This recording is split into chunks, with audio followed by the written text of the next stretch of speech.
Hello and welcome to episode 6 of Gold Rush right here on YouTube, exclusively from the JTR Podcast Network.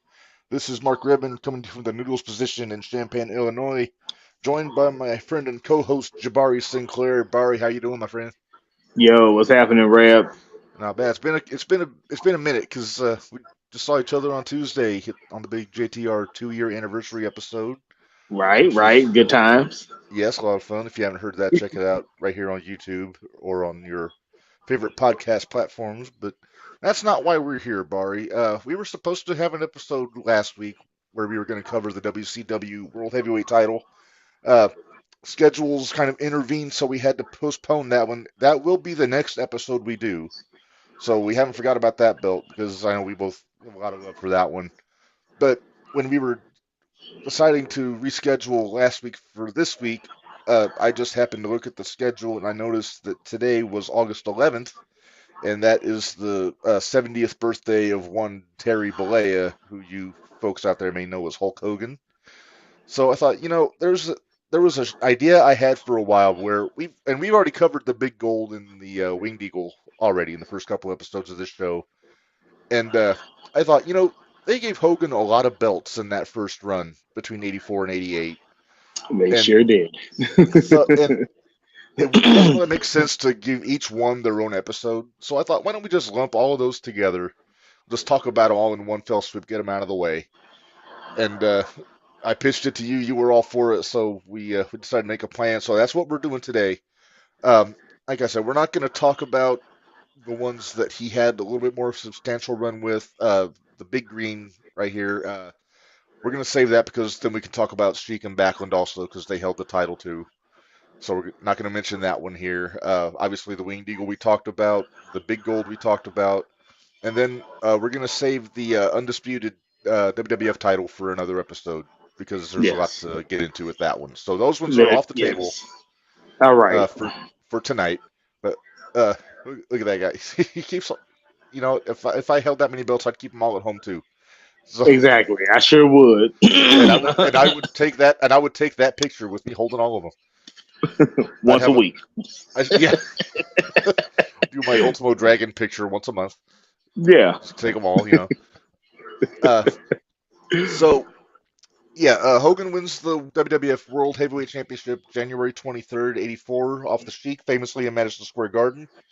Uh, that belt didn't last too long. It was, uh, and doing my research, I couldn't find much, like as far as details on most of these belts that we're going to talk about. I do know that from '85 on, Reggie Parks, I believe, did all the designs. Uh, but the belt that they brought in after the big green, I'm gonna pop it up here. They call it the Hogan '84, and that's the clever name for most of these belts, Hogan in the whatever year. Yeah. But It but works. yeah, it does work. Here's the '84. I always thought this was just a really generic looking belt. It just didn't Yeah. look good.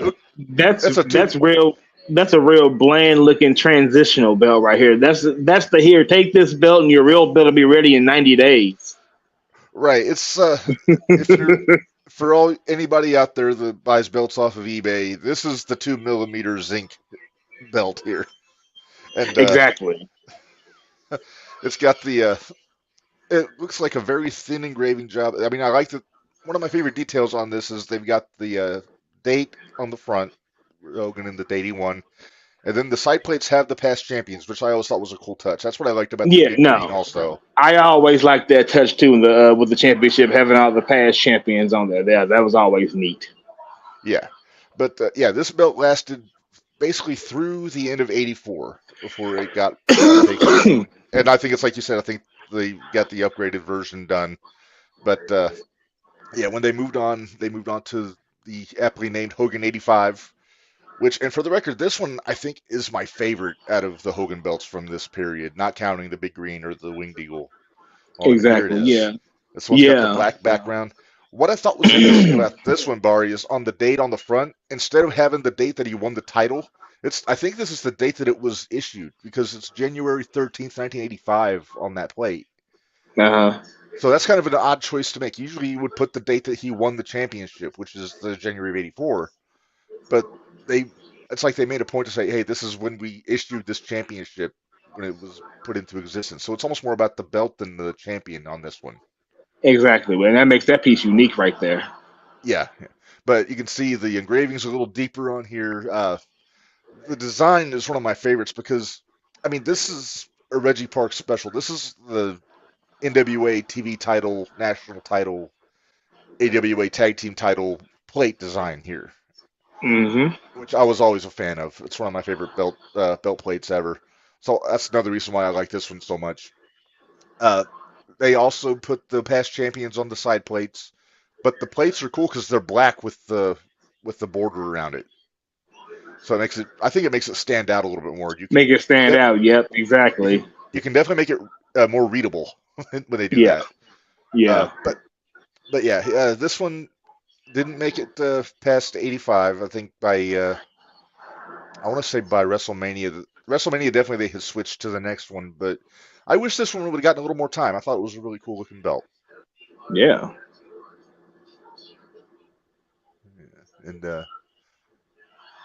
I'm sorry, I get lost looking at it because it's so pretty. Uh, Exactly. yeah, No, and I mean, with Hogan getting all these belt designs, that just shows you how much McMahon and the WWF was behind him. Like, we're going to keep you with a fresh looking championship. You're our guy. I'm going to push you to the moon. So, I mean, yeah, yeah, you get right. You kind of can understand Hogan's attitude and ego when it comes to that right there. yeah, yeah. And to be fair, in the '70s they went through 3 or 4 different belt designs also, so that was kind of a Vince McMahon Senior thing too. Yeah, very true. Very true. But it seems like once they got the Winged Eagle lineup in '88, they were happy with that one because I mean we talked about it. You can't get much better than that one, so they rode that out for a decade. Exactly. Yeah. Because I mean, chef's kiss on that one. That's great. Uh, so '86, and the first time I saw this belt was around the build up to WrestleMania 2. It was one of the rare nights I was able to stay up late enough to watch Saturday Night's Main Event, and it was the match when Hogan wrestled Morocco. I don't know if you remember this or not. And Fuji was ill, so Heenan was Morocco's manager for the night, and that was the night when Bundy came out and Bundy just came out. Yeah. obliterated him, just took him out, injured the ribs in the build up to Mania. But here's the belt here, and Yeah. this is a damn fine belt. I gotta say it. It This looks really sharp. is. And when you It's, think about throwback Hogan with the belt, you think about this belt right here. yeah, because this one is the one he put the most time in with. This was a good 3 years with this belt for, well, 2 years, '86 through the end of '87 before '88. But yeah, this is the one with most of the pictures you see of Hogan as the champion during that first run. It's with this belt, and they kind of did away with the past champions on the side plates in favor of having the flags. Kind of made it more of a world title kind of a look to it, I think. Right. And also kind of like what the NWA was doing with their Dome Globe belt too back in the day. They did that. They had the flags on it and Yeah. really made it seem like a world title. But this is the one when Hogan had some of my favorite feuds that he had. It was with this belt. Of course, Andre, Orndorff, guys like that. And that's the one that lasted up until '88 when uh, brain fart. They did the Winged Eagle with on the main event, but they did try a couple things in between here, Bari. They Oh went boy. well, and this is another one that I love. '87, Bobby Heenan had demanded that they make a new belt for Andre for when he The won the title at Andre. WrestleMania 3. So we got the Andre '87 here. Yes. And it's just that right there screams a world heavyweight championship for I Andre the Giant. Now here's the funny thing, because I remember watching that match, and Gorilla on commentary had said, and Hogan had worn the '86 out there. And Gorilla had said, "Hey, win, lose or draw, this is the last time you'll see that belt because I guess this was supposed to be the new belt, regardless. But for some reason, I don't know if Hogan liked the '86 better and just stuck with that or not. But I think the plan had been to switch to this belt after WrestleMania 3, regardless of who won the match. Yeah. Okay. Okay. And I wish he would have pulled the trigger on it because I love this belt so much. Yes, this is a nice looking belt right here. This is actually the belt template they use a lot on the Indies now for the Indies World Championships. Yeah, guy we both know real well, Warhorse. He was in 01 a few months back, and he actually had this belt with him because he won it in England, I think. Yep. And he brought it out. I think it was PWL. I want to say is the territory he was in over there. I I think that was what that was. Yeah. And he defended it in Mattoon, Illinois. And I got to take a picture of Warhorse with this belt, and I, yeah, because I had a kind of a nerd moment with that because you know when I saw it, I was like, that's the Andre belt. And he said, yeah, he said Fujinami had taken it and was defending it in Japan. So I don't know that this is the like legit like that was the actual Andre belt or if it was a replica that they had used. But Fujinami got his hands on one and was using it in Japan, and that's the one that Warhorse had. Right. I like to think that it was the original, but you don't know. We'll think that. We'll say Yeah. that. So they did use a copy of that '87 for No Holds Barred in the movie. They re-leathered it with a white strap, and it was confusing because in a lot of the movie he's using a white leather winged eagle belt, but there's a part in the movie where he's using a white leathered Andre belt, which I don't know why they switched it. It's kind of Exactly. weird. Yeah. I remember that it being two different belts. Yeah. Yeah. Yeah, and that white leather belt went to Planet Hollywood. Vince donated it after the movie had come out, so it might still be on display in Planet Hollywood. I don't know. I've never been there. Uh, but no, I always liked that belt. I love the big belts. The big plates makes it seem like it's a big deal. Same reason I like Yeah. the big gold. Same reason. The big yellow. Yeah. Uh, I do want to talk about I think the most auspicious of Hogan's belts in the late '80s. Right before they went to the Winged Eagle, they tried something new for a bit. It didn't really go over, so they went back to the '86 before they switched to the Eagle. They did one where they put Hogan's face on it. They gave him the Moolah treatment, and because you remember Moolah used to have her face on the belt. Yeah. Yeah. That's So the stroke my ego belt. yeah, it was. I think they debuted it in early '88, and then yeah, I don't think it went over. I don't know that Vince cared for it, so they went back to the other one. But yeah, it's very similar to the '86 with the side plates and with the engravings on the belt. But the belt reminds me of the WCW six man title, if you remember that one. God. Yeah. Yeah. I remember that one. And I just never cared for this plate design, that oval looking thing where it just tapers off. You know what I'm saying? I always thought it Right. looked weird. But Yeah. It here's a does little look weird. bit of a clearer look at the pictures. Like, man, good lord, that's one step below spray painting your name on the belt or the Yeah. NWO name on the belt. If you Uh, find this, return it to this person. yeah, pretty much. Like, whose belt is this? Oh, it's got Hogan's face on it.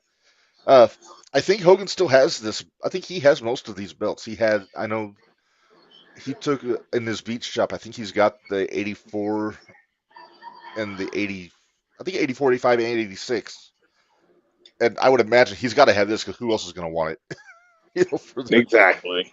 uh, this belt also kind of coincides with the time when remember the helmet that he had, the red and yellow helmet Yeah. with the fist on it. Yeah. That's around Yeah. the same time as this belt. So he was just getting all kinds of wackadoo with what he was doing. Uh, Never quite got that helmet, but whatever.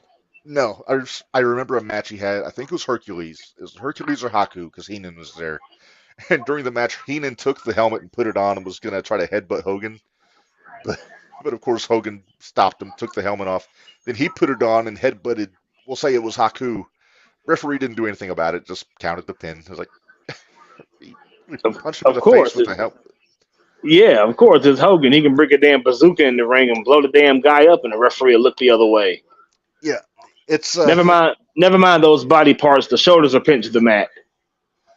yeah, it's, I mean, we talk about how Hogan bent every rule in the book when he was wrestling and got away with murder, but I wanted to try to be a little nice because it is his birthday and all, but yeah, Yeah, well, it's happy something that, birthday, Hulk. But but yeah, and that's the thing, and it's like I was telling you before we went on the air. I mean, and I didn't watch Hogan like '84 and '85 just because I wasn't watching yet. I was like 3, 4 years old.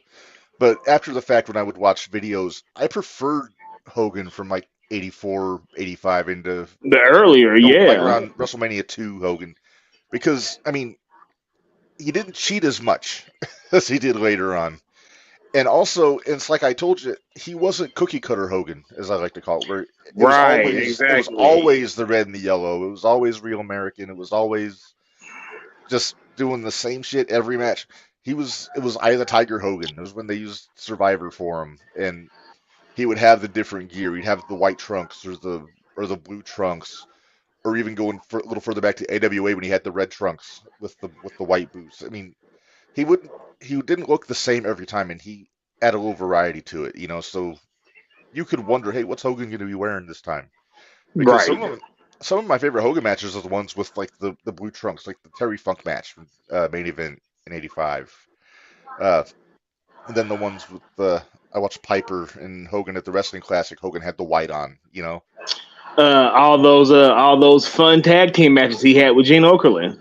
Yeah, yeah, and JYD for that matter. Yeah, yeah, He yeah. was Hogan and Dog against the Funks, and they were Hogan and Dog were both wearing the white, so they looked like a team. God, House Funk. House Funk.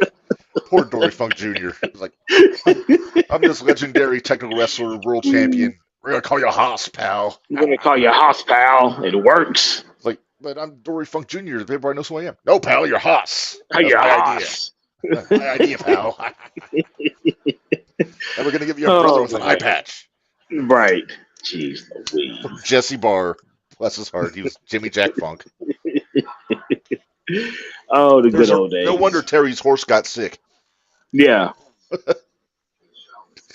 Yeah, Terry pieced out once they brought in Jimmy Jack Funk. He's like, I'm out of here. Best decision of his life. Yeah. Not passing on the ringer might be a dubious decision, but he was good in Roadhouse though. Right. Yo, yeah. Gotta love I Roadhouse. just seen that last week, as a matter of fact, for the first time. Oh, that was the first time. I was like, wow, this is a hell of a movie for the 80s. It's kind of a far out finish with him ripping the guy's heart out. No spoiler alert. Sorry. Exactly. 89, but right. yeah, Funker makes for a great heavy in a movie. Definitely. Especially when he was able to move around. But yeah, so those are the main ones. Like I said, we're not going to get too deep in.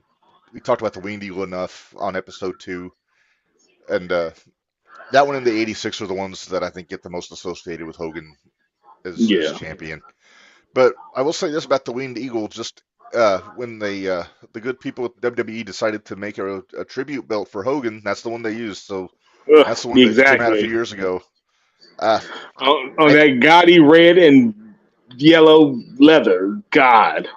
Yeah, it's kind of their go-to. They did the same thing with like when they did one for Michaels and Eddie. They're just like, hey, what's their gear look like? Let's make it into a strap. It's like, come on, guys. Right. But, sometimes that just doesn't work. Sometimes no, it doesn't. I could have seen Hogan wearing this to the ring as champion in the day if it had been around. Like how Warrior. Although I noticed something I didn't know about, and I said we're not going to talk about the Winged Eagle, but I got to mention this because I didn't know about it when we did the episode. Apparently, Warrior had a yellow strap made for it that never made TV.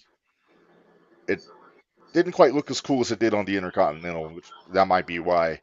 But I wonder if Hogan had seen that back in the day, if he would have taken that, made that his belt because it was yellow. Hey, brother, don't throw that away. Give that to me. Hey, that's my colors, pal. Oh, my goodness. See, it says so on my contract, right under the 100% creative control. I'm willing to bet that Hogan didn't have creative control in his contract, but he and Vince probably had an understanding back then. With Bischoff, he would have had to put it in his contract. And have to push him around a little bit, probably. Yeah. What is that noise? What are you doing over there? I was tapping. Tapping. I'm sorry. I'm here to tap. I was like, what the hell? I mean, it's fine. Let's make sure somebody's not over there doing God knows what. But, right. Oh man. So let's get into the usual. We're not going to do a bunch of like greatest matches and favorite matches. We're going to kind of lump it all into one list because it's all Hogan. It's not going to be as wide a variety as we do with most of the belts we talk about. But Exactly. I do want to talk about the notable feuds first off. Uh, the first big one that he had was Piper, obviously, back, I think it was like mid 84s when it started, when the Rock and Wrestling era started. Went through Exactly. Yeah. WrestleMania, went through Wrestling Classic. They brought Mr. T in. I think Andre was involved at one point or another. I think Hogan and Andre teamed up against Ace and Piper, probably. But that was, I gotta say, I think it was the perfect feud for Hogan in '84 was to bring Piper in because Hogan was the all-American babyface, and you got the loudmouth, cocky heel in Piper who could cut the promos and really, I mean, Exactly. as much as the fans loved Hogan, and you know they did. I mean, he was mega over back then. But then having somebody that the fans hated as much as Piper really put it over the top. Right. Yeah. Everybody wants to see Papa get his ass kicked and get his shoulders pinned, and it never happened. Mm-mm. They went that entire feud, and there was never an actual win loss. A 1, 2, 3 pin. I think it was all DQs or countouts, wasn't it? Yeah. Yeah. I mean, at WrestleMania, Porndorf got pinned, so it wasn't Piper. But Exactly. but yeah, it was like the Wrestling Classic, the first ever pay-per-view when they did the tournament in Chicago, and the main event was Hogan and Piper for the title. Same deal. Hogan got the win by DQ because Ace interfered with the cast. So, and I don't know that I ever saw Piper get pinned until WrestleMania 8 when Brett pinned him. Ye- Yeah. Because Yeah. it seems like every Thinking time there about it, was, yeah. Yeah. Yeah. I know, yeah, because I know he lost a few cage matches to Rude during their feud, but those were cage matches. So, yeah, wow, you've went out. Can't hear you. Well, as Reb takes care of his sorry about that. For some reason, technical my headset difficulties. disconnected, then reconnected again. Uh, Oh no, but yeah, it's like I was saying. I think as good as Hogan was at politics, I think Piper might have been better. exactly. To Uh, be a heel at that time and not getting your shoulders pinned to the mat, yeah, yeah, I mean, shit, even Flair got pinned every now and then. exactly. Oh my god. So other ones that we talked about. I mean, we could talk about Andre till we're blue in the face. That heel turn that Andre pulled on Hogan in '87. Uh, the matches weren't great. I mean, but they didn't have to be. It was No, it was purely an attraction having Hogan against Andre at WrestleMania 3. But my favorite interaction with those two was the Battle Royal on the main event main in this event, yeah, February. weeks before. Yeah, yeah, yeah. Well, Andre was an absolute freaking beast in there. He eliminated Hogan Yeah, like in a dominant fashion, and yeah, he's like, get this guy out of here. But that really made the fans think, oh shit, Andre might beat Hogan. Not that a lot of people didn't think that was possible anyway, because it was Andre, and he's undefeated and all that stuff they talked about. But between that and what Andre did to poor Lanny Poffo in that battle royal was Jesus classic. Christ. Yeah, he Oh man, brutalized Lenny. that's why Savage didn't have heat with Andre after that.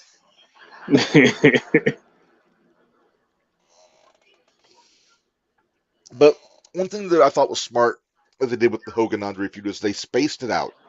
I mean, they had the match at WrestleMania in March of '87. I don't think they touched again until Survivor Series, and that was in the tag match. yeah. And then they waited another 3 months to do the blow off at the main event in February.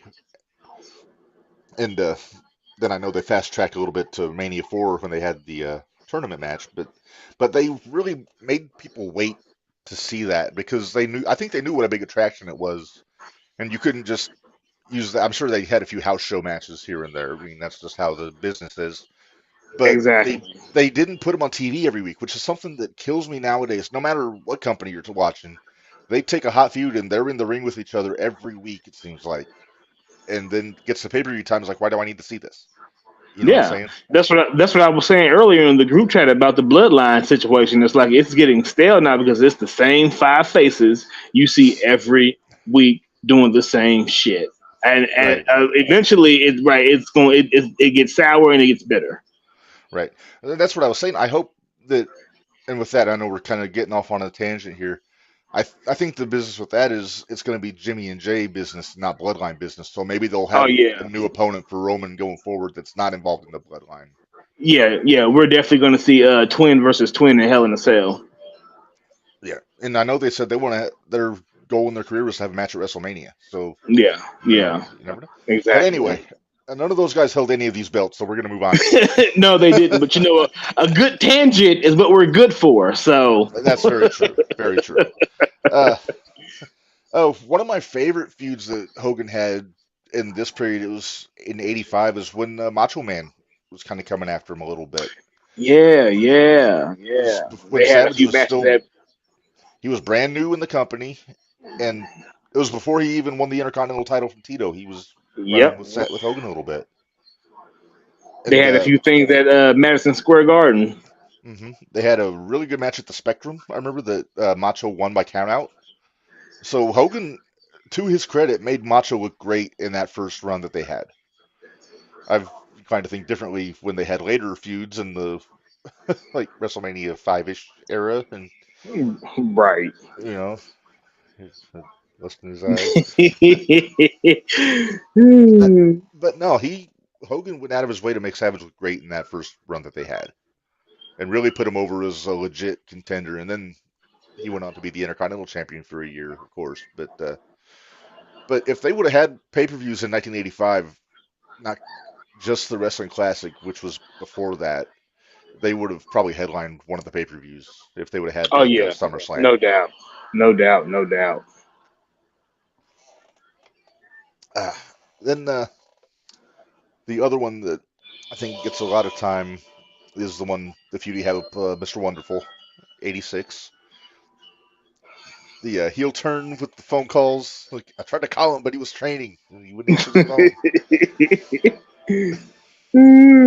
Good times. Yeah, which sounds very believable. I could picture Hogan being at the gym and ignoring phone calls.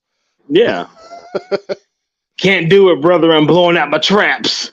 I'm hanging and banging, pal. But but man, they did this heel turn so well with Orndorff So after the well, tag so match. well. Big pile driver in the ring, rejoining Bobby Heenan. Uh, I liked Orndorff and Heenan as a pair back Oh then. yeah, they just work together so well. Yeah. And Orndorff starts coming to the ring to Real American. Right. Stole his music. Uh, everybody talks about the cage match on Saturday Night's Main Event, which is a great one. It's one of my favorite cage matches. But I think the better match was the one they had at the big event in Toronto in August of Yeah, '86. I was just gonna get ready to say that. I couldn't remember where it was at, but yeah, I remember the big event. Yeah, that hmm match. And it was a long match for Hogan standards. Uh, great false finishes. They got the great visual of Orndorff wearing the belt because he thought he'd won because he gave Hogan the pile driver, but there was no referee. So he just tried to claim victory. And he As just strapped the delusion, belt right? around. As See, delusional heels do. yes, I'm going to actually see if I can find a picture of Orndorff wearing the belt here while we're talking about this. So, when did you see that match the first time, Bari?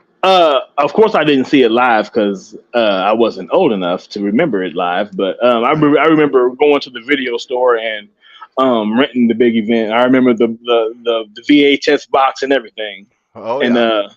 that's the first time I had seen it. My cousin, I had an older cousin that was a wrestling fan. And, he would watch those videos with me, and he actually was the first one to show me the turn of Orndorff Yeah. on Hulk. Yeah, there it is right there. Yeah, There he is looks wearing the. good on him. It does. You know, in '86, before he got the neck problems, he would have made for a hell of a world champion, probably. Definitely. I I know we're both guilty of fantasy booking every now and then, Bari, believe it or not. But there was a period about 10, 12 years ago where I got bored one day. I wasn't working. I had nothing to do. So I rebooked like the first 8 WrestleManias, like how I would have done it. Hmm. And at least I think I when I did WrestleMania 3, I put in my head that okay, Andre retired. He didn't take the match. So what would they do without Andre involved? So the main event I had is I had Orndorff versus Hogan for the title, but I had Orndorff having won the cage match. So Orndorff going in as champion and Ah, defending okay. against Hogan. Okay. I That would have been a overthink whole things different vibe sometimes. right there. No, that would have been a Yeah, whole different vibe right there. Like seriously, with Orndorff as champion, probably with Heenan as his manager too, that would have hmm been a whole different vibe for WrestleMania 3. because before Andre turned heel, Orndorff was the star of the Heenan family, besides Bundy. Yep. But uh, but then you wonder, would Hogan and Orndorff have sold out the Silverdome? I think Ah, very Hogan true. I think Hogan could have sold out the Silverdome possibly. It's always a matter of finding the right opponent, and Andre certainly was the right opponent. Exactly. Like Hogan and Piper probably could have sold out the Silverdome, I would imagine. Yeah. Call me crazy, but the thing is, Orndorff and Hogan always had really solid matches. I mean, I'm always critical of Hogan, but I really enjoy the matches he had with Orndorff.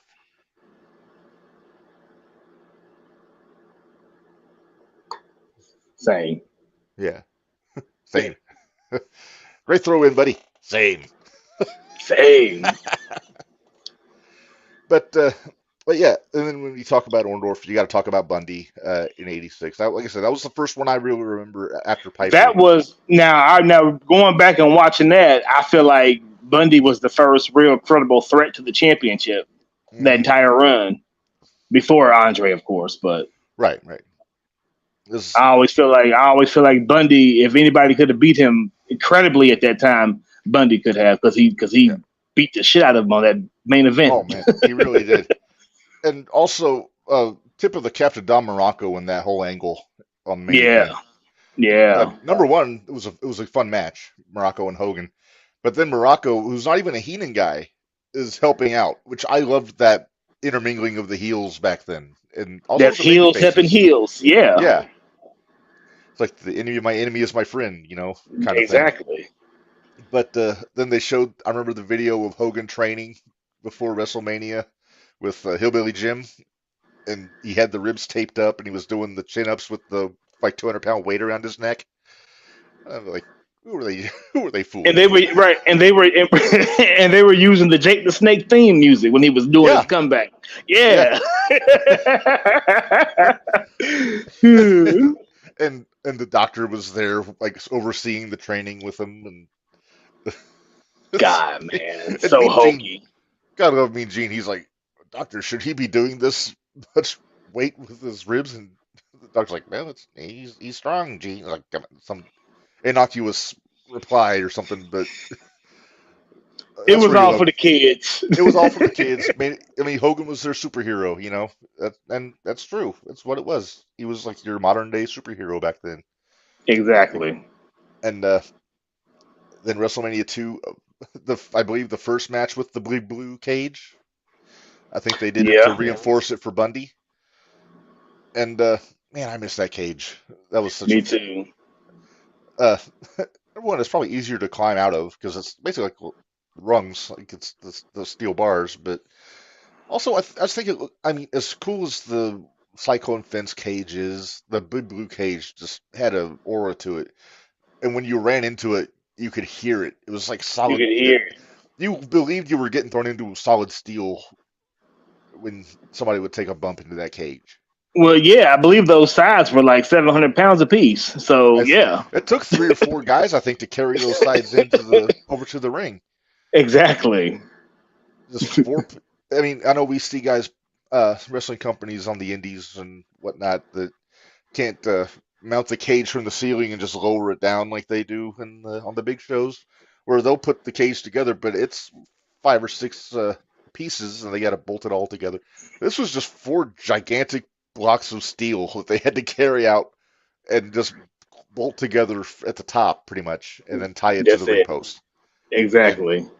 and it had plenty of give to it. Whenever somebody would run through, you would see it bow out, and I was like, oh shit, that looks brutal. And you believed that that was the end of the feud when they would have a cage match back then. Exactly. Yeah, I always think about Big Blue. I always think about Boss Man and Hogan in '89 Mother's Day. Oh yeah, yeah. Not too long ago, I watched SummerSlam '94. I think it was right before we watched SummerSlam last weekend. But Brett and Owen in the cage, same deal. It's that's one when they were leaving, and the finish was when Owen got his foot caught in the cage. You can't do that Yeah. shit with the cage today. It's got to be that big open space between the bars to get your foot hooked on. And Yep. that was how Brett won. He hung up Owen from the cage and jumped down. God, Got can you and imagine? got the He wrestled that match with a strep throat. strep throat, God. and then got Yeah. his ass kicked by Neidhart at the end. God. Oh God. Neidhart took out Bulldog and Diana. Remember? Diana. Yep. Oh yeah. With the clothesline. Yep. That was Bulldog's big return to the company after being in WCW. He was front row and wearing his glasses, Yeah. vest with no shirt, which is always a questionable fashion choice. But you got big guns And like Bulldog, you can get away with it. exactly. And some shorts, I believe. No, he He had was jeans another on. one. Oh no, He had jeans. yeah, those were jeans. They were just skin tight. Neidhart had like tights and like bicycle shorts over the tights for some Yeah. damn reason. But anyway, look at us going off on more tangents, talking about the cage instead of the belts and all that. But yeah, so that's when you think about Hogan in that first run. Those are the feuds I think of. Because other than that, it was always like when he'd rid the garden, he'd wrestle Valentine or Dr. D, Stud, Beefcake, give or take. But those were the big, like, long-term feuds that I remember him having back then. Yeah. Yeah. Because because the Sheik stuff ended, I think, with the big green belt. I don't think he defended the Hogan '84 against Sheik. I might be wrong about that, but it's hard to say. All right. What else we got? So I was going to ask you, Bari, about your favorite Hogan title matches, and we're not going to do like a top five for every belt that we discuss because that's going to take forever. Uh, right now, we're making a pretty darn good time, I got to say. But Yeah, we are. But what are the matches that you really remember Hogan having where he was defending that title in the '80s? Again, I was a Hogan fan as a kid, man. So I would go to the video store and I would see the Hulkamania compilation videotapes. And you know what I'm talking about there, Oh brother. yeah, I sure do. And so I would always grab one of those at least every weekend. And from the early stuff, man. And I'm a bit of an oddball. His matches with Kamala, they were good. They were very interesting. Oh, Kamala I know you love Kamala. Yeah. He was a draw on himself, and then you put him in there with Hogan, and I mean they did their thing. Also he had a really good match with, I want to say it was Sika in like maybe 86, 87. I think that might have been '88. That might have been '88 because was it on main event? No, it was a Madison Square Garden match. Oh, that might have been or a Spectrum, or it wasn't right. It wasn't on TV. It was on one of the videotapes. It might have been like '84 or '85 then, because that was right around the end of the Samoans run. Right, and so that was a pretty good match. Just about anything he did with like Beefcake and Savage in the earlier days, it was all good stuff, Yeah. I'm like you. I'm a fan of the earlier Hogan before he went mainstream and went to his head. Well, it probably always was in his head, but like I said, it ruined it for me at WrestleMania 4 when he totally stole Savage's thunder at the end of the tournament. That's when I really checked out on Hogan. How big of a jerk are you to steal somebody's shine like that? And then hindsight, after I saw that show, I watched the first Survivor Series like a year after that for the first time. He did the same thing to Andre. When Andre won that tag match, then Hogan had been eliminated earlier. He ran back out and knocked Andre out of the ring and then posed. Exactly, and people were in the crowd in '87 flicking him off then. Yeah, I remember. Oh man, I mean, there's a reason why the fans shit all over him when he got to WCW in '94. Exactly. They had a damn good reason to. Yeah, we're bringing this outsider into Flair country to job out Flair. They're not going to go for that. Yeah, I wasn't okay with it either, but yeah, Flair wasn't either.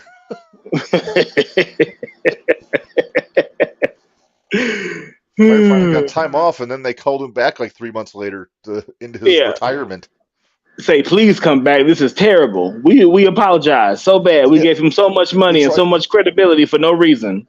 well, they put Beefcake with Hogan at Starcade, and it went over like a fart in a shirt, so they realized they needed better opponents for him, so they brought Flair back. God, the granddaddy of He's them all, and yeah, he's in there wrestling with his best friend, butt buddy. God, get over yourself. the Butcher at the time, Yeah, the the man of many butcher. names. But Jesus I mean, if it was me, Christ. if you want to let Flair to have the time off that he was promised, where I think he was supposed to take like a year off, I think. Shit, turn Savage heel. They just brought him Yeah, in. when He they didn't brought have him in, right? Remember, Savage said he was either going to shake his hand or slap his slap, face. He should have slap slapped him. his face, Yeah, I mean, I slapped know him this, right in his mouth. and honestly, the feud with Vader should have gone better, but I Vader think there should have beat was, him. yeah, Vader should have beat him, they should have and traded it. and They should have traded it. that was you're right, right. You could tell by the body language of Vader. He was like, I really got to go in here and job to this fucking guy. They probably thought the same thing about Michaels Yeah, in '96 because like that like match was like a train wreck. these are. Oh God, it was so bad. I just watched that the other night while I did a overnight at my job. And God, it was. Yeah, you could really tell that Vader was tiptoeing around Michaels and didn't want to lose his damn job. Uh-huh. You can, Yeah, and you've heard Cornette talk about that match. yeah, He is not. That's why he doesn't like Shawn Michaels because he ruined Vader. yeah. He ruined Vader Vader in without a doubt. '92, and we're going to talk about Vader in '92 on our next episode. When we talk about the other belt. He was a fucking Exactly. monster in A WCW. monster. As a kid, I was scared of Vader. I was like, they're hitting him with everything they can throw at him, and nothing hurts him. Nothing Right? hurts him. It's like throwing rocks at a rock. Yeah. Like I was like, who? Nothing. Nobody can stop Vader. I mean, yeah, he had his little shit with Cactus Jack, and Cactus Jack would put him in his place, but nobody else. Nobody Right? else. Ron I mean, Simmons got lucky. he'd get pinned every now and then. Like Sting caught a quick pin on him. Simmons caught him. Then Flair caught him, but he was always Yeah. just like almost an unstoppable monster. I loved the entrance with the helmet, the Mastodon Yeah. helmet that he The had that shot the Mastodon steam out. helmet. God, where can I find Which that at? You can I have all my think life savings. I'll say I think his son still has it. I think he Oh well, yeah. actually takes it. I think it makes appearances. I need to contact his son. I need that for my trophy wall. I don't think he's going to be giving that up anytime soon, my friend. Nah, no, no. If you I get a wish 3D though. printer, you can find somebody that knows Exactly how to do right. metal work, and we'll have them make you up one. Make me up one exactly, and Uh, we'll call it the Bari. there, the Bari, yeah. There you go. Uh, for me, getting back to Hogan, as far as my favorites, one we didn't talk about yet, the match with Roddy at War to Settle the Score in '85, that really kind Yeah, of on kicked that rock MTV. and wrestling, yeah, kicked the rock and wrestling thing into high gear. That's when Mr. T first came out. That night was the night that Orton broke his arm in the Yeah, match with Snuka. So when he came out, he had the sling on, and then he wound up having to powder because he, like, I think, either landed on his arm or Hogan ran his arm into the post or something. So he wound up piecing out, and then Orndorff came out and took his spot as the bodyguard. And then that's when all the shit went down with Hogan and T and Piper and Orndorff. yeah, But the match, I mean, I made a tweet today, or an X, I guess you call it now. I was watching some old garden shows today, and the boot camp match came on at Sheik and Slaughter, and I said I think that was the longest sustained roar I ever heard from a crowd in that match because from bell to bell, it was just the crowd was just white hot. But a close second might have to be this Piper match, War to Settle the Score, just because of what we talked about.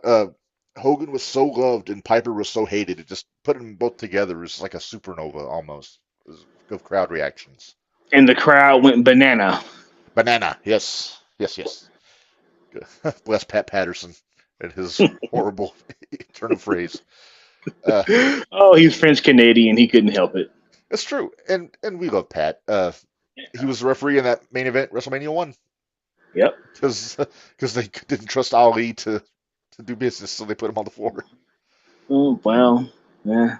Oh, That's he another did. story for another time. Well, Ali did punch John Nord in the face in Mid South Yeah, he on did. accident. On accident. He wasn't trying to hurt him, but he didn't know how to pull punches or anything like that at the time. Right. Here nor Well, there. That's either here nor there. We talked Right. about Well, Paul. We talked about Mr. Wonderful with a big event. Uh, like we said, I think so good. Those two guys just always clicked to me. One that we haven't discussed, Bari, Cowboy Bob Orton on the first episode of Saturday Night's Main Event. okay. Yeah. Yeah. Uh, I There aren't a lot of guys back in that era that were better in the ring than Bob Orton was, but nobody noticed it because everything he did was so good. He never. It's a story I heard from Piper where he said he told Orton, you know, you're really good, but you've got to mess up sometimes so people will know how good you are. And Orton was just so smooth in the ring that he just kind of went under everybody's radar for how good he was, Like your son. like his son. Oh, that's really like his. Like Randy's a great example of that. Uh, I mean, he's got a little bit more charisma than the Ace did, but same deal. In the ring, everybody says, "Oh, he's so boring in the ring." He's not boring in the ring. He's just so good that you don't notice how good he is. Exactly. But anyway, we could talk about Randy till we're blue in the face, and we might one of these days if we come up to one of his belts. Uh, we still need to talk about the WWE version of the Big Gold one of these days. That World Yeah. Heavyweight Yeah. Championship. We'll get there one of these days. One of these days. Uh, we talked about the cage match with Orndorff on main event.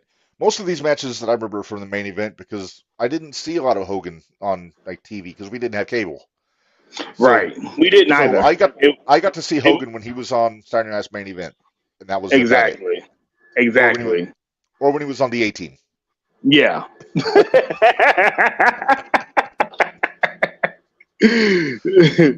No, and Hulk Hogan's Rockin' Wrestling, you know, the cartoon. Yeah, the cartoon. Oh, that was so good. Uh, but and then the other one we haven't talked about, well, we kind of talked about it a little bit. Terry Funk in '85 on main event. Uh, Talk about a clash. You got Mr. All-American white meat babyface Hogan, then crazy Texas Terry Funk, and He was that's middle-aged and crazy then. yeah. He was middle-aged and crazy for about 15, 20 years. Eventually, he became just a crazy old man around Yeah. WCW. But yeah, he was, and they did a hell of a match on that show. I don't know if you've seen that match or not, Bari, Yeah, I've seen but it. I have watched every single Saturday night's main event. So yes, I've seen it. it's the one where Jimmy was handcuffed to dog, I think, or maybe dog was Yeah. just out there to keep an eye on him, and Yeah. then I think he wound up with no pants by the end of the match. And his yeah, favorite spot. because they branded him. They had Jimmy pinned down in the ring with no pants on him. They took Funk's branding iron and branded him on the butt, which is, you know, Jimmy, God bless him. He was such a good sport. He would do anything for the company to get over, to get other people over. Exactly. Also, hell of a guy. Did you get to meet him at the expo? Because Yes, yes. I didn't get a chance to get his autograph or anything, but I did get a chance to meet Jimmy though. yeah, we he was him and Tito were at the top of my list at the expo of guys I wanted to meet. Yeah, I remember you And saying that. but it was so cool when I took the picture. He let me hold the megaphone, which was awesome. Nice. And then he signed my Gentry's album, which is over there, not trying not to get knocked over by the cat. So yeah, a lot of love for Jimmy Yeah. from all of us over here. Yes. Uh, you know, I Eats a didn't. baked potato and a can of beans a day. Oh, Yeah, one baked potato and a can of beans is all. That's what he eats every day. well, he's 80, so he must be doing something right. He's doing something right, exactly. But I said, Jesus, you couldn't find something better than a baked potato and a can of beans. Well, Ugh. hang on. What kind of beans are we talking? Baked beans? I don't know. It was just and this was what I learned from him on Legends House, which was on the network, which is now Right. Peacock, but whatever. Yeah. Yeah, it was just a can of beans and a baked potato. I don't know if they were baked beans or Great Northern white beans or navy beans or pinto beans or black beans, If it was me, it'd have to be the refried baked beans. beans. Yeah. It'd have to be baked beans or green beans for me. I can't do lima beans Exactly. or pinto beans, kidney beans, any of that stuff. No, I don't I even can want beans in my chili. I can handle beans in my chili, but they've got to be chili beans. I can't like sometimes the wife will make the chicken chili with the white soup, and she'll put the Yeah. white beans in there, and I can't do white beans. Well, I mash my beans up, so it's like a Oh. paste. Uh, okay. how did we get talking about chili? Listen, right. There ain't a whole lot to talk about when it comes to the Hogan and these belts. So we're just going off on tangents. Hey, I'll tell you what. Hey, we've made it 50 minutes so far, so I'm pretty impressed. Uh, Exactly. Yeah, me too. uh, I didn't have a big list for my least favorite matches for this belt, just because, like I said, I only saw a handful, like outside of like main event or whatever. I had two on my list. One, it's going to be controversial. I mean, as and we talked about it being a great attraction match, but as far as a pure match goes, Andre at Mania 3 is not one of my favorites. And gotta love Andre. He couldn't do it. He was hurt. His mobility was shot back then, and he busted his ass in that match. I'm gonna give him credit. Yeah, he But did. He did. and he did business. He put Hogan over clean, which was unheard of for Andre in 1987. Not because of ego, just because they never booked him to lose. Right. And but yeah, it's crazy to think that he had done The Princess Bride in '86, and then he was going to be done. He was going to get back surgery, and he was probably going to retire because he was already 15 years into the business at that time, and still fairly young. I think he was only 40-ish, if I'm not mistaken. But the Silver Tongued Devil came in, got in his ear, and convinced him to come back and put Hogan over at Mania. That man being Vince McMahon, of course. Uh, Exactly. and I mean, granted, he took care of Andre. Uh, still, Andre didn't have to do much for the rest of his career as far as like the stuff in the ring. Like he didn't win a lot, but he'd go out for a Survivor Series with Warrior and get knocked out in the first 2 minutes, and get counted out, and didn't have to take a bump really. Or Royal Rumbles, he would come out, somebody would like Jake would throw the snake in, he'd jump over the top rope and not take a bump. So he figured it out, and but yeah, this was kind of I mean, and I don't say this with disrespect, and I not to state the obvious. This was the start of the downfall for Andre, Mm-hmm. for me. Mm-hmm. And then the other one, just because it was so gimmicky, Hogan versus Nikolai Volkov in the flag match. It was one of the early main events. I think it was like the third or fourth one. Again, this was Hogan, not yellow and red Hogan. This was Hogan wearing the white gear. But it was, I mean, come on. Are you going to lose a flag match? I'll rephrase. Is Hulk Hogan going to lose a flag match on national television? Not to Nikolai Volkov, not to anyone. No, not to Ivan Koloff, not to Nikolai, not to Nikita Koloff, not to Ilya Dragunov, not to anybody.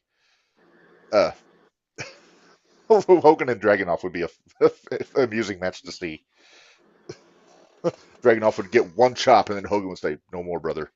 No more, brother. Go ahead and lay down for the 3 count. Dude, Hogan and Gunther. Chop who? Yeah, that's not going to work for me, brother. You're going to take the 3 punches, the big boot, and the leg. 1, 2, 3. We're going to be out of there in about 3.5 minutes. Unless Gunther could convince Hogan to wrestle Japan Hogan, Yeah. like doing the holds and everything. Because I mean, I know everybody else has it. You watch the stuff Hogan did in Japan, even I've seen in clips '93. of what he has done. Yeah. The match with Muda in like '93, he was wrestling like chain wrestling and doing all this shit that he didn't have to do in America. But he was, to his credit, he was smart enough to know that shit wasn't going to get over in Japan. so, Exactly. so he could put his working shoes on if he wanted to, or if he had to. But yeah, in WWF, WCW, he didn't have to. He just had to do all the greatest hits and be done. Yep. All right. No, I just we have the same worst matches, but I have one more worst match to add, and that Okay. will be the match. That will be him. That will be the match with him and John Studd. Oh, I love And it's Stud, but almost yeah, that was rough. yeah, it's almost like anybody who is taller than Hogan, he can't work with. It's just it doesn't look right for some reason or whatever. Now, if you're like, on the other hand, if you take somebody like Earthquake, who's I think a couple inches shorter, but 100 some pounds heavier, that works. Yeah, it worked. I wonder if it was a leverage thing for Hogan, like to do body slams. It may have been because I don't remember either one of them going off their feet in that match. Stud and Hogan. Well, Stud was doing the angle where he was offering money to anybody that could slam him, They could slam him. Yeah, and so nobody ever slammed him in the match. But if they did, the referee either didn't see it or they just wouldn't pay him. You know, classic Heenan, may I say. Uh, One other thing I wanted to mention, maybe the greatest Hogan title match that never happened, which was the feud that was supposed to happen with Jesse the Body in '85. yeah, yeah. It Jesse was ended up getting booked. sick though. Yeah, It was booked, ready to go, but then Jesse got the blood clots and wound up getting benched, put on the commentary team. But that was supposed to be uh, Heenan's debut. Was supposed to be him managing Ventura. and from that moment on, you could hear the hatred Oh in man, Jesse the Jesse, Body's commentary so against bitter, man. Hogan. My goodness. Yeah, even going into WCW. Do you remember the Bash at the Beach when it was like Jesse didn't call the main event, which was that was Heenan, but Jesse was calling like the first half of the show with Shivani, and they were going down the card and all this stuff, and Jesse's giving all this great insight into all the matches, and then Tony's all right, and Jesse, what do you think about the main event? And then Jesse says, "Oh, I was like, oh, I told you what I meant, Ric Flair." That's all he said. That's it. Like a big heavy Hogan, and then he split, and I don't think he came. I think that was his last show, Bash at the Beach. Yeah, I think yeah. Heenan went on full time for the pay-per-views, but yeah, there was a lot of heat there. Plus the whole Jesse trying to form a union and Hogan ratting him out to Vince probably didn't go over well with him. Exactly. But yeah, that's the one. That's a match I would have loved to see. I know I've seen them in the ring in like AWA videos before back in the day. It was like East West or yeah East West East West connection against like Savage and or Hogan and like Gagne maybe her Gagne, trio yeah. tags. Yeah, yeah. But but we never got that feud in the WWF with Jesse the Body and the incredible Hulk Hogan at the time. And that's one I think a lot of people would have liked. It wouldn't have been a technical masterpiece by any means, but it would have been a fun match. Definitely would have gotten a pose down out of it probably. Yes. Yeah. All right. Barry, you got any final thoughts about Hulk Hogan and all these wonderful titles that we were talking about today? He was a man of his time, and Vince McMahon was behind him, and he was going to push his champion. So why not give him different, various belt designs? Might as well. And this is Yeah. before the days of selling the replicas on in the catalog or anything like that. It wasn't like they were doing it for merchandise purposes like they do today. It was just, hey, we got Reggie Parks. He's doing belts for us. Let's just have him do belts and, go from there. But yeah, I mean, I love most of these. Well, about half of these. The obviously the '84 was kind of a crappy belt. The first one. Uh, the Hogan '85 and '86, I think, were the best of the best out of these. I'm not counting the Andre '87 because it never got used on TV. But yeah, like I said, the '85 is my favorite, but the '86 is not far behind on that. Right.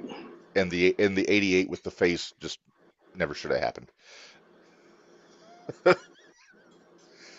But hey, it got over because they're doing the NWA for the women's title now. Exactly. But anyway, usually this is the time when one of us picks the next episode, Barry. But I mean, we've already got it decided. We're gonna finally do the WCW 91 and 94. So that kind of negates what we have left, other than paying the bills. Exactly. Jumping the Rail podcast network, ProWrestlingTees.com/JTR Pod. Got a lot of T-shirts available there. Here's just a few of them. Uh, then on BrainbusterTees.com. We have some more for all of our podcasts, including our shirt for this show. See there on the bottom left, we call them belts. It says on there, and yeah, so we got plenty of stuff. Here's a better look at that one. Uh, I don't know, I think it's sharp, but yeah. So go to those sites if you want to check out our merchandise. Follow us on Facebook at Gold Rush or any of the Jumping the Rail 01 Shootout Facebook pages to see what's going on. Next week, the only show we've got going on, the 01 Shootout, we've got Cutthroat Katie Calix from 01 USA joining us Wednesday night. And then I think other than that, we got nothing going on. I think, are we going to shoot for 2 weeks from tonight, Bari, for the next episode? Yeah, we are. Yeah. Okay. All right. So that is the plan then. So I think this is a good time to say goodbye. So for Bari, this is Reb. Remind you all, life is hard, work stiff, and we will see you next time. Peace.